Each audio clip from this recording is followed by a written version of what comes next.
اللہ من الشیطان اللعین الرجیم بسم اللہ الرحمن الرحیم الحمدللہ الذی الیہ مسائر الخلق و عواقب الامر نحمدہ علی عظیم احسانہ و نیر برہانہ و نوامی فضلہ و امتناعہ حمدا لیکون حقہ قضاء والشکر اداء الصلاۃ والسلام و تحیۃ والاکرام علی سید اسلم ما فی الوجود سر اللہ فی کل موجود نقطۃ دائرۃ الوجود صاحب لواء الحمد والمقام محمود مولانا مولا الثقلین جد الحسن والحسین ابی القاسم محمد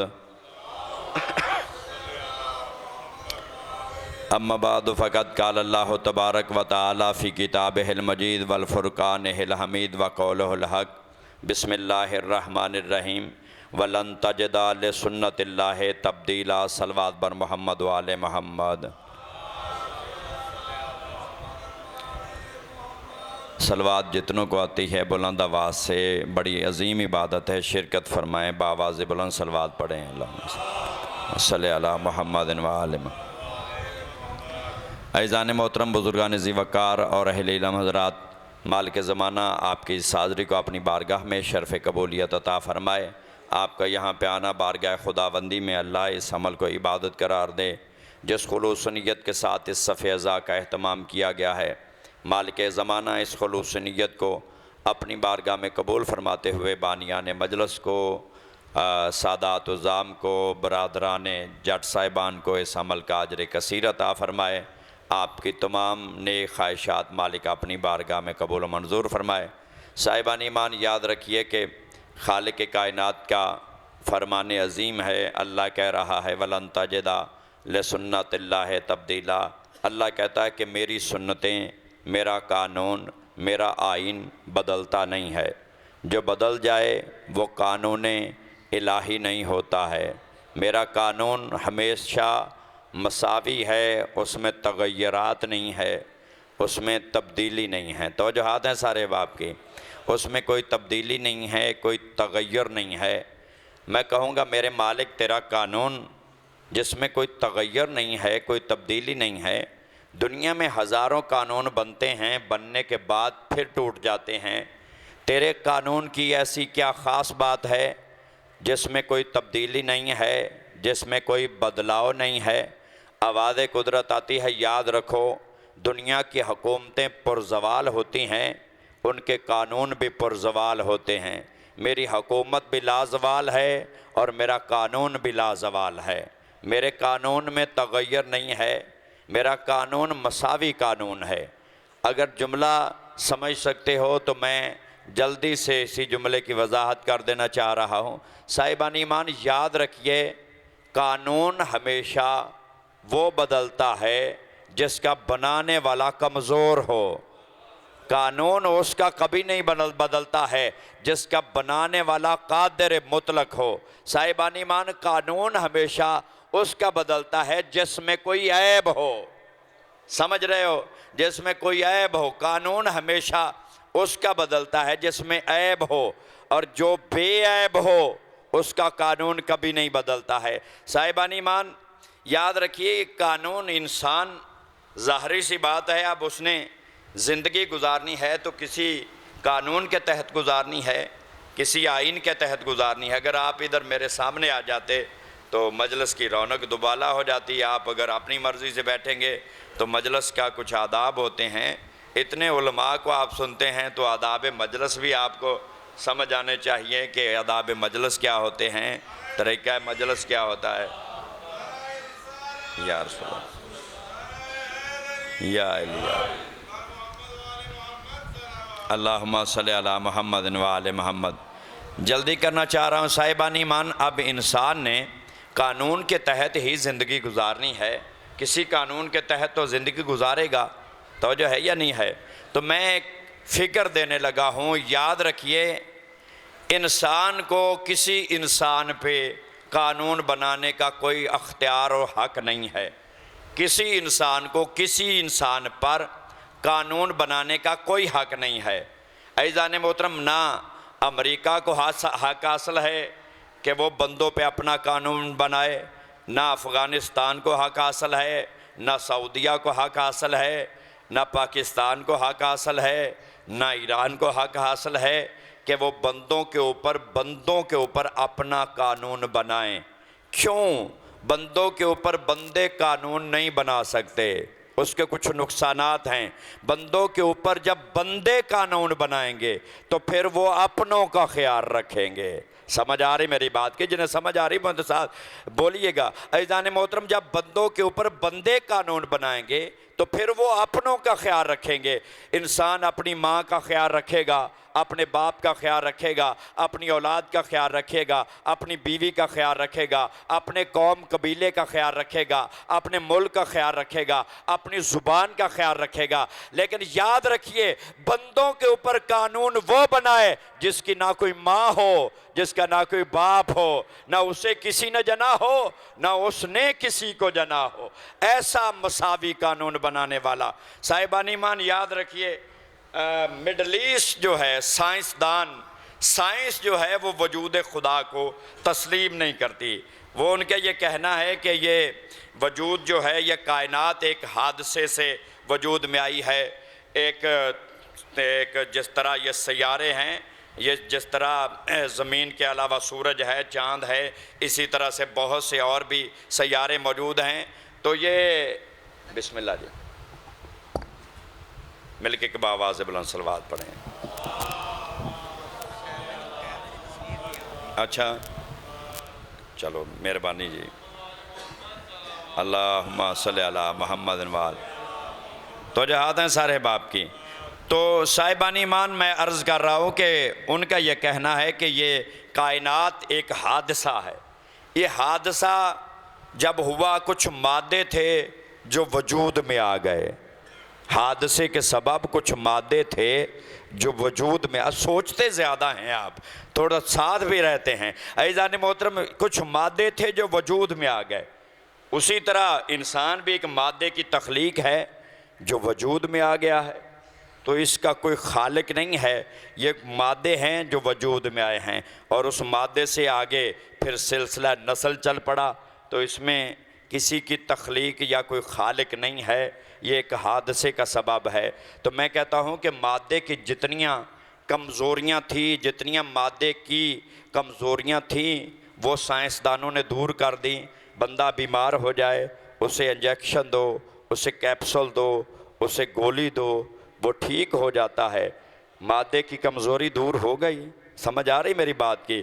بندہ بیمار ہو جائے، حکیم کے پاس جاتا ہے، ڈاکٹر کے پاس جاتا ہے، لیکن اس کے باوجود، مادے کی کمزوریاں دور ہونے کے باوجود، یہ انسان پھر مر کیوں گیا ہے؟ توجہ ہے یا نہیں ہے؟ یہ انسان پھر مر کیوں گیا ہے؟ اب کہتے ہیں کہ اس میں روح نہیں رہی۔ توجہ ہے؟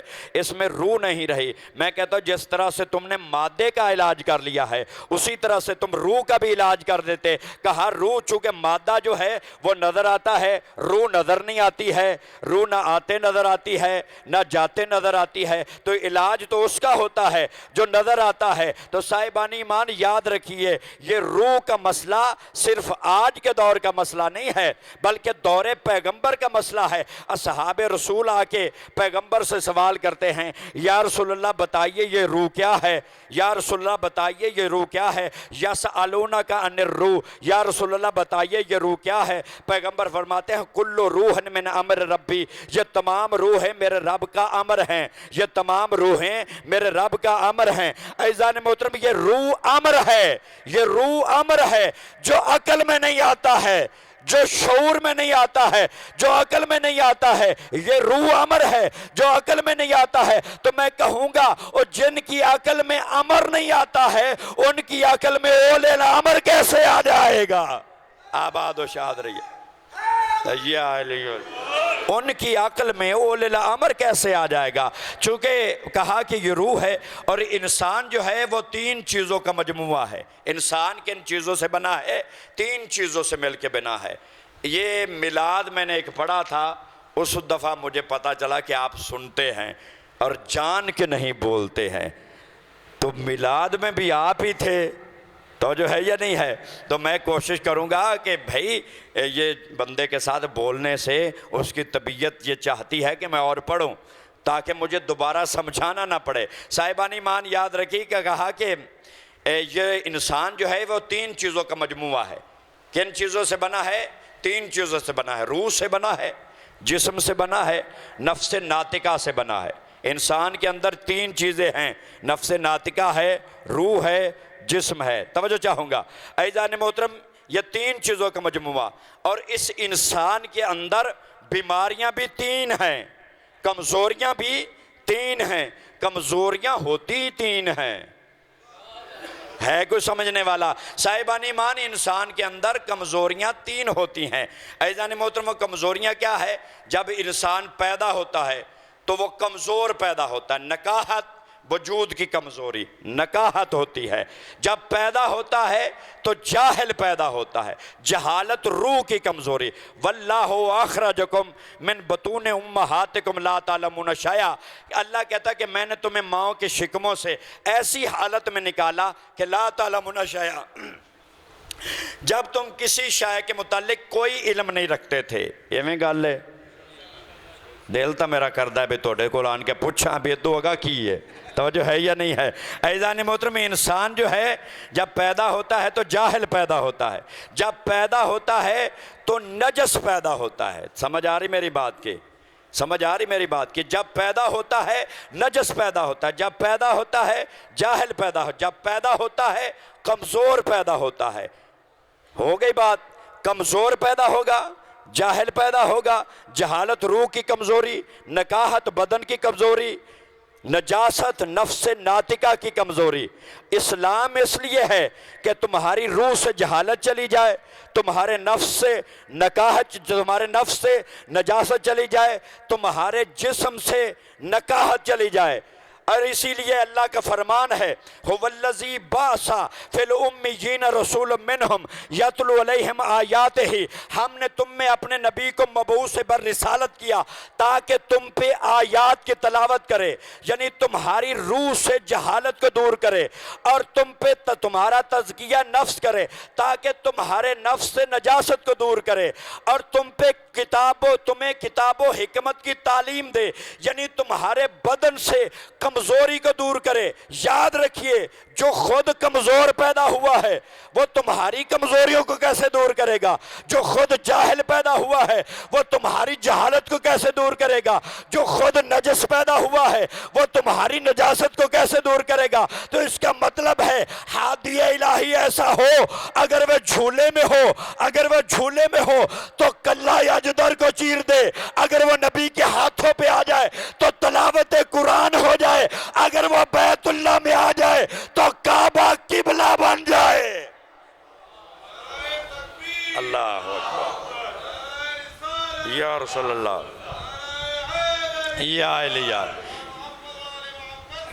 اللہم صلی علی محمد و آل محمد۔ ٹائم ہے تھوڑا اور میں چاہوں گا کہ 2-4 جلدی سے آپ کے سامنے 2-4 باتیں آپ کے سامنے نقل کر دوں۔ صاحبان ایمان، کتاب و حکمت کی تعلیم دینے کے لیے آیا ہے، تمہیں تمہارا تزکیہ نفس کرنے کے لیے آیا ہے، تمہیں کتاب و حکمت کی تعلیم دینے کے لیے آیا ہے، تمہارا تزکیہ نفس کرنے کے لیے آیا ہے، تم پہ آیات کی تلاوت کرنے کے لیے آیا ہے۔ مبلغ قرآن ہے تو تلاوت کرے گا، توجہ ہے یا نہیں ہے؟ معلم بن کے آیا ہے تو پڑھائے گا، جب خود پڑھا ہوا نہیں ہے تو تمہیں کیسے پڑھائے گا؟ کبھی کوئی ایسا ٹیچر بھی آپ نے دیکھا ہو دنیا کے اندر جو خود پڑھا لکھا نہ ہو اور وہ کلاس روم کے اندر کھڑا پڑھا رہا ہو؟ توجہ ہے یا نہیں ہے؟ بولو تو صحیح، کبھی ایسا کبھی آپ نے دیکھا؟ وہ پہلے کہتا میں تو ان پڑھ ہوں، میں کیسے پڑھاؤں گا؟ پہلے اس کی کوالیفیکیشن کو چیک کیا جاتا ہے، پھر اس کے بعد اسے استاد کی سیٹ پہ بٹھایا جاتا ہے۔ تو اس کا مطلب ہے کہ جو آتا ہے پڑھانے کے لیے وہ پڑھ کے آتا ہے، آ کے نہیں پڑھتا۔ کچھ کہہ رہا ہو؟ عزیزان محترمہ، قرآن پڑھانے کے لیے وہ آیا ہے، تو یاد رکھیے اب کیا کیا جائے؟ وقت نہیں ہے، میں انتہائی تاخیر اور جلدی کرنا چاہ رہا ہوں کہ تاخیر نہ ہو جائے۔ صاحبان ایمان، قرآن مجید میں سورہ یونس میں سورہ یونس قرآن مجید کا 10واں سورہ ہے اور اس کی 15ویں آیت میں پیغمبر کی بارگاہ میں لوگ آتے ہیں. اس منظر کو اللہ نے قرآن میں نقل کیا. آ کے کہتے ہیں قال الذین لا یرجون لقاءنا بقرآن او غیر ھذا او بدلہ. آ کے نبی کی بارگاہ میں کہتے ہیں یا رسول اللہ ہمیں یہ قرآن نہیں چاہیے. توجہ ہے یا نہیں ہے؟ ہمیں یہ قرآن نہیں چاہیے. پہلو آیت سنی ہے، پہلو آیت سنی ہوئی ہے. آپ کے پاس جو علماء آتے ہیں تو پہلے تو کسی نے بیان کیا ہی ہوگا نا. تو وہ آ کے کہتے کیا ہے کہ ہمیں یہ قرآن، یہ کوئی لطیفہ نہیں ہے، وہ کہہ رہے ہیں ہمیں یہ قرآن نہیں چاہیے. اگر یہ قرآن آپ سارا نہیں بدلتے ہیں اور بدلہ کچھ اس میں تبدیلی کر دیجئے، کچھ اسے بدل دیجئے. توجہ ہے یا نہیں ہے؟ کچھ اسے بدل دیجئے، کچھ اس میں تبدیلی کر دیجئے.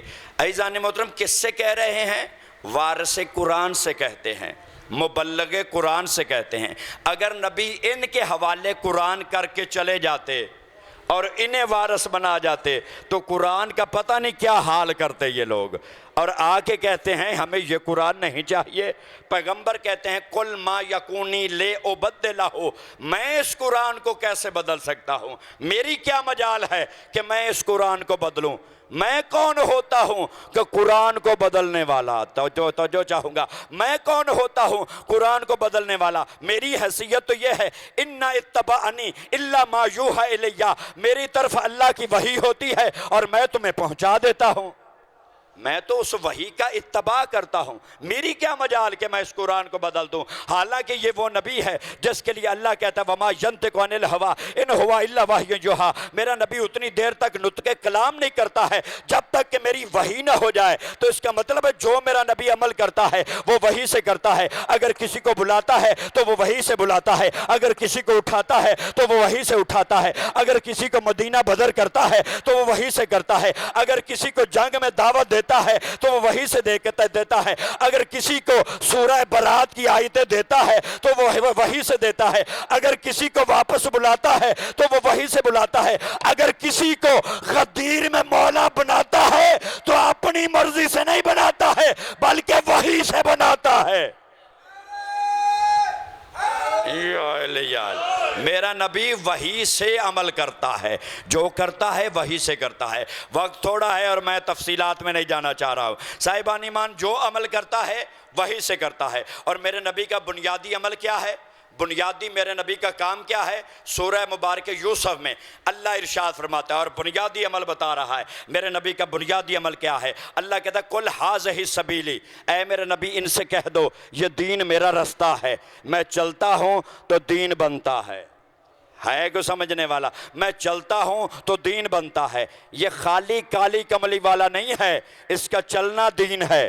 یہ اٹھتا ہے تو دین ہے، یہ بیٹھتا ہے تو دین ہے، کسی کو بلاتا ہے تو دین ہے، کسی کو مولا بناتا ہے تو دین ہے. اسی لیے تو غدیر میں اسلام مکمل نہیں ہوا ہے، دین مکمل ہوا ہے.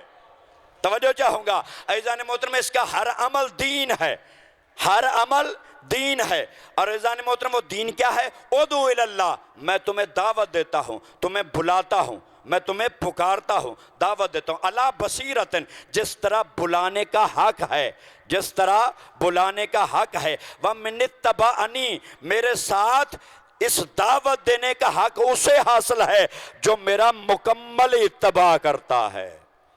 توجہ چاہوں گا، جو میرا مکمل اتباع کرتا ہے. میرے نبی کا کون ہے جو مومنین میں سے مکمل اتباع کرتا ہے؟ ایک اسے دعوت دینے کا حق ہے.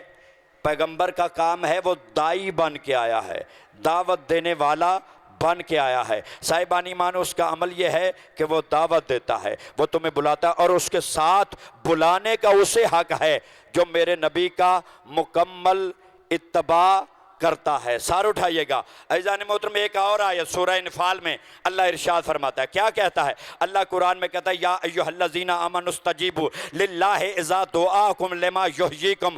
اے میرے صاحبان ایمان، جب اللہ اور اس کا رسول تمہیں بلائے تو اس کی آواز پہ فوراً لبیک کہو تاکہ میرا نبی تمہیں حیات عطا کرے. زندوں کو زندگی عطا کرنا ہے.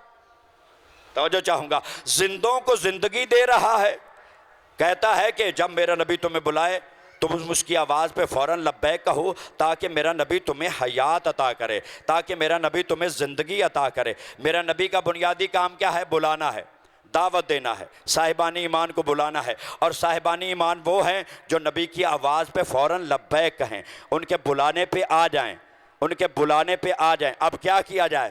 جنگ احد کا ایک منظر ہے جو قرآن نے پیش کیا ہے، سورہ آل عمران میں ارشاد ہوتا ہے، خالق کہتا ہے، کیا کہتا ہے؟ اذ تصعدوا الا تلوون علی احد، کہا اس وقت کو یاد کرو۔ کس وقت کو یاد کرو؟ احد کے دن کو یاد کرو۔ صاحبان ایمان فکر دینے لگا، اس دن کو یاد کرو۔ والرسول یدعوکم فی آخرکم، جب میرا نبی تمہیں پیچھے سے بلا رہا تھا اور تم تیزی سے پہاڑوں کی طرف جا رہے تھے، نہ تم دائیں دیکھتے تھے نہ تم بائیں دیکھتے تھے، توجہ ہے یا نہیں ہے؟ نہ تم دائیں دیکھتے تھے نہ تم بائیں دیکھتے تھے۔ اب قرآن ہے، کیا کیا جائے؟ قرآن کہہ رہا ہے میرا نبی تمہیں بلا رہا تھا، نہ تم دائیں دیکھتے تھے نہ تم بائیں دیکھتے تھے، تم پہاڑوں کی طرف جا رہے تھے۔ احد کا منظر یہ ہے، صاحبان ایمان، پیغمبر نے 1500 کا 3000 کا لشکر لے کے آئے تھے کفار لڑنے کے لیے، 1000 کا لشکر لے کے پیغمبر پہنچے۔ احد کے مقام پہ ٹاکرا ہو گیا، پیغمبر نے ایک ایسا مقام جسے گھاٹی کہتے ہیں یا درہ کہتے ہیں، توجہ چاہوں گا، وہاں پہ 50 صحابہ رسول کی ڈیوٹی لگائی اور پھر فرمان جاری کیا، حکم جاری کیا کہ اگر کفار ہمیں مارتے مارتے مکے پہنچا دے، یا ہم کفار کو مارتے مارتے ہم مکے پہنچا دے، یا کفار کو ہمیں کفار مارتے مارتے مدینے پہنچا دے، زمین اپنی جگہ چھوڑ دے، آسمان ٹل جائے، تم درہ نہ چھوڑنا۔ توجہ چاہوں گا، تم درہ نہ چھوڑنا، تم درہ نہ چھوڑنا۔ لیکن کیا کیا جائے؟ مسلمانوں کی بدقسمتی کے چیپٹر میں ان کے پہلے ورق پہ اول دن سے یہ بات لکھی ہوئی ہے، نبی درہ کہے تب بھی چھوڑ دیتے ہیں، نبی در کہے تب بھی چھوڑ دیتے ہیں۔ پیغمبر نے کہا کہ چھوڑنا نہیں ہے۔ عزیزان محترم، ادھر سے جب حملہ ہوا، ادھر سے حیدر کرار کی تلوار کی بجلیاں، ادھر سے جناب حمزہ کا دلیرانہ حملہ، ادھر سے صحابہ رسول کے جانثاروں کے دلیرانہ بے لوث حملے ہوئے۔ جب حملے ہوئے تو کفار کے قدم اکھڑ گئے، سمجھ آ رہی ہے؟ کفار کے قدم اکھڑ گئے۔ جب کفار اکھڑے تو دوڑتے دوڑتے مال غنیمت چھوڑتے ہیں۔ مال غنیمت میں وہ کیا اپنے ساتھ سونا تو نہیں لائے تھے، کوئی ٹوٹی ہوئی تلوار چھوڑتا ہے، کوئی زرہ چھوڑتا ہے، کوئی خول چھوڑتا ہے، اور ادھر سے مال غنیمت کے لالچ میں درے والوں نے دیکھا۔ توجہ چاہوں گا، میرے سامنے تاریخ دان بیٹھے ہوئے ہیں، ادھر سے درے والوں نے دیکھا کہ جنگ تو جیت لی گئی ہے، ہم پیچھے کیوں رہ جائیں؟ وہ بھی حکم رسول بھلا کے میدان میں آ گئے۔ کس لیے آئے؟ مال غنیمت کے لیے۔ کس لیے آئے؟ بولو، مال غنیمت کے لیے۔ 2 بندے رہ گئے، یا حد 3 بندے رہ گئے، باقی سارے نیچے آ گئے۔ کس لیے آئے؟ مال غنیمت کے لیے، تلواروں کے لیے، خولوں کے لیے۔ صاحبان ایمان جب وہ نیچے آئے، صاحبان ایمان یاد رکھیے، کس کے لیے؟ مال غنیمت کے لیے۔ جو نبی کی زندگی میں، نبی کے سامنے، نبی کی زندگی میں، نبی کے سامنے حکم رسول بھلا کے مال غنیمت کے لیے حکم رسول بھلا سکتے ہیں، وہ نبی کے جانے کے بعد تخت حکومت کے لیے حکم غدیر کیوں نہیں بھلا سکتے ہیں؟ صاحبان ایمان یاد رکھیے، ادھر سے پیچھے سے پھر حملہ ہوا، مسلمانوں کے قدم اکھڑ گئے، اب منظر الٹ ہو گیا۔ توجہ چاہوں گا، پریشانی تو کوئی نہیں ہے۔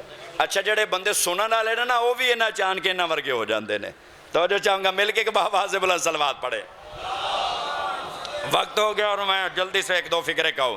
صاحبان ایمان وہ بھی جب درے سے پیچھے سے حملہ ہوا تو مسلمانوں کے قدم اکھڑ گئے۔ سار اٹھائیے گا، مسلمانوں کے قدم اکھڑ گئے۔ میدان کے اندر چند ایک بندے رہ گئے۔ ایک صحابی رسول لڑ رہا تھا، لڑتے لڑتے اس کی تلوار ٹوٹ گئی، اس کی تلوار ٹوٹی۔ پیغمبر کے پاس آیا، نبی سے آ کے کہتا ہے یا رسول اللہ میری تلوار ٹوٹ گئی ہے۔ پیغمبر نے کھجور کی چھڑی اٹھائی، اسے پھونک ماری، تلوار بنا کے دے دی، وہ لڑتے لڑتے شہید ہو گیا۔ عزیزان محترم، تھوڑی دیر کے بعد علی کی تلوار ٹوٹی، ایک کافر سے چھینی پھر ٹوٹی، دوسرے کافر سے چھینی پھر ٹوٹی، تیسرے کافر سے چھینی پھر ٹوٹی۔ میرے چپ دوستو 70 کفار سے علی نے تلوار چھینی اور تلوار ٹوٹ گئی۔ تو میں فکرہ کہوں گا یہ علی کے ہاتھ سے تلوار ٹوٹ کیوں رہی تھی؟ یہ فکرہ میرا ہے، اگلا فکرہ میرا ہے، یہ علی کے ہاتھ سے تلوار ٹوٹ کیوں رہی تھی؟ یاد رکھو علی کے ہاتھ سے تلوار ٹوٹ اس لیے رہی تھی، تلوار تھی ادھر کی، ہاتھ تھا ادھر کا۔ آباد و شادری مالک سلامت رکھے۔ تلوار تھی ادھر کی، ہاتھ تھا ادھر کا۔ بارگاہ نبوت میں آئے، میں کہوں گا یا رسول اللہ، اب نبی سے آگے کہتے یا نبی اللہ مجھ سے تلوار ٹوٹ گئی ہے، مجھے تلوار چاہیے۔ نبی آسمان کی طرف دیکھتا ہے، علی کی بات نہیں سنتا ہے، آسمان کی طرف دیکھتا ہے۔ میں کہوں گا بارگاہ نبوت میں یا نبی اللہ آپ لڑ نہیں رہے ہیں، اپنی تلوار علی کو دے دیجئے، اپنی تلوار علی کو دے دیجئے۔ آواز نبوت آتی ہے، یاد رکھو اگر سپاہی ادھر کا ہوتا تو اسلحہ ادھر کا دیتا۔ حیدری علی، سپاہی ادھر کا ہوتا تو اسلحہ ادھر کا دیتا، جدھر کا سپاہی ہے اسلحہ بھی ادھر سے آئے گا۔ ادھر سے پیغمبر نے کہا اور جبریل قصیدہ پڑھتا ہوا نازل ہوا، لا فتح الا علی لا سیف الا ذوالفقار، کوئی فاتح نہیں علی جیسا اور کوئی تلوار نہیں ذوالفقار جیسی۔ کوئی فاتح نہیں علی جیسا اور کوئی تلوار نہیں ذوالفقار جیسی۔ عزیزان محترم، میرا نبی جب تمہیں بلائے تو ان کے بلانے پہ آ جاؤ۔ ٹائم میرا ہو گیا اور اسی کے اندر میں نے بات کو تمام کرنا ہے، اسی 5-4 منٹوں کے اندر زحمت کو تمام کرنے لگا۔ صاحبان ایمان یاد رکھیے، جب ہاری ہوئی جنگ علی کی تلوار کے ذوالفقار کے صدقے میں جیت لی گئی۔ توجہ چاہوں گا، ہاری ہوئی جنگ علی کی تلوار کے صدقے میں جیت لی گئی تو پیغمبر مسجد نبوی میں تشریف لائے۔ آخری پیغام میں پیغمبر مسجد نبوی میں تشریف لائے تو وہ جو گئے ہوئے تھے وہ 3 دنوں کے بعد واپس پلٹے۔ توجہ ہے یا نہیں ہے؟ مالک آپ کو سلامت رکھے، مالک آپ کی عزتوں میں اضافہ۔ وہ جو گئے ہوئے تھے وہ 3 دنوں کے بعد واپس پلٹے۔ جب واپس پلٹے تو نبی کی بارگاہ میں آئے، السلام علیکم یا رسول اللہ، علیکم السلام۔ توجہ چاہوں گا، السلام علیکم یا رسول اللہ، السلام علیکم یا رسول اللہ۔ تو بیٹھتے گئے نبی کی بزم میں۔ توجہ چاہوں گا، توجہ ہے سارے باپ کی۔ جب بیٹھے تو نبی نے ایک سوال کیا، نبی نے فرمایا کہ تم کہاں گئے تھے؟ توجہ ہے یا نہیں ہے؟ تسی بھی میرے خیال یہ ہی پوچھو دے تو چپ کر کے ہی پوچھو دے، چپ کر کے پوچھیں کچھ بھی نہیں سمجھ چاہتا، بولیے تو سمجھ چاہتا ہے، پوچھن واسطے لفظ چاہیے ہوتے ہیں۔ عزیزان محترم، کہاں گئے تھے؟ تو نبی سے انہوں نے کہا کہ یا رسول اللہ ہم نے سنا کہ آپ قتل ہو گئے، ہم نے سنا کہ آپ قتل ہو گئے، ہم نے سنا آپ قتل ہو گئے۔ تو میرے نبی نے فرمایا وہ تو شیطان پکارا تھا۔ بولو جنہیں سمجھ آ رہی، وہ تو شیطان پکارا تھا، میں تو کہہ رہا تھا میں زندہ ہوں واپس پلٹو۔ کہا ہم نے نہیں سنا۔ تو یاد رکھیے جو جس کی آواز سے مانوس تھا اسی نے اسی آواز کو سنا۔ آباد و شادری، جو جس آواز سے مانوس تھا اس نے اسی آواز کو سنا۔ صاحبان ایمان، اس کے بعد اللہ کے نبی نے ایک اور سوال کیا اور اس سے کیا جس کی تلوار کے صدقے میں احد کی جنگ جیتی گئی تھی۔ علی سے سوال کیا، یا علی جب سب چلے گئے تھے تو آپ کیوں نہیں گئے؟ جب سب چلے گئے تھے آپ کیوں نہیں گئے؟ ایک مرتبہ علی نے پیغمبر کی طرف دیکھا اور ایک فکرہ کہا، یا علی آپ جب سب چلے گئے تھے تو آپ کیوں نہیں گئے؟ تو ایک مرتبہ نبی کی طرف علی نے دیکھ کر کہا، یا نبی اللہ اکفرہ بودل ایمان، کیا میں ایمان لانے کے بعد پھر کافر ہو جاتا؟ ہوئے ہوئے ہوئے ہوئے، کیا میں ایمان لانے کے بعد پھر کافر ہو جاتا؟ اس کا مطلب ہے جو چلے گئے تھے، اب میں نہیں کہہ رہا، علی فیصلہ دے رہا ہے، جو نبی کو چھوڑ جاتا ہے وہ ایمان سے بھی چلا جاتا ہے۔ اور یہی وجہ ہے احد کے میدان کے بعد مسجد نبوی میں پیغمبر نے ان لوگوں کو دوبارہ کلمہ پڑھایا ہے۔ توجہ چاہ یا علیہ، میرے نبی کا کام کیا ہے؟ وہ بنیادی کام یہ ہے کہ وہ تمہیں بلاتا۔ آخری بات کروں اور بات کو ایک جملہ مصاحب کا کہوں گا۔ میرا نبی کا کام یہ ہے کہ وہ تمہیں بلاتا ہے، وہ تمہیں پکارتا ہے، اس کا کام ہے تمہیں دعوت دینا، اور مومن کا کام ہے اس کی آواز پہ لبیک کہنا۔ قل ھذہ سبیلی ادعو الی اللہ علی بصیرۃ۔ میرے نبی کا کام یہ ہے کہ وہ تمہیں دعوت دیتا ہے، بلاتا ہے، جس طرح بلانے کا حق ہے، اور میرے نبی کے ساتھ اسے بلانے کا حق ہے جو میرے نبی کا مکمل اتباع کرتا ہے۔ اتباع ذہن میں آ گیا تو میری بات تمام ہونے لگی ہے۔ عزیزان محترم، کون ہے جو اتباع کرتا ہے؟ توجہ چاہوں گا، کون ہے جو اتباع کرتا ہے؟ سورہ مبارک انفال میں ارشاد ہوا، یا ایھا النبیو، توجہ چاہوں گا، یا ایھا النبیو حسبک اللہ لمن اتبعک من المؤمنین، اے میرا نبی تیری مدد کے لیے دو کافی ہیں۔ سار اٹھاؤ، تیری مدد کے لیے دو کافی ہیں، ایک میں اللہ اور ایک وہ جو مومنین میں سے تیرا مکمل اتباع کرتا ہے۔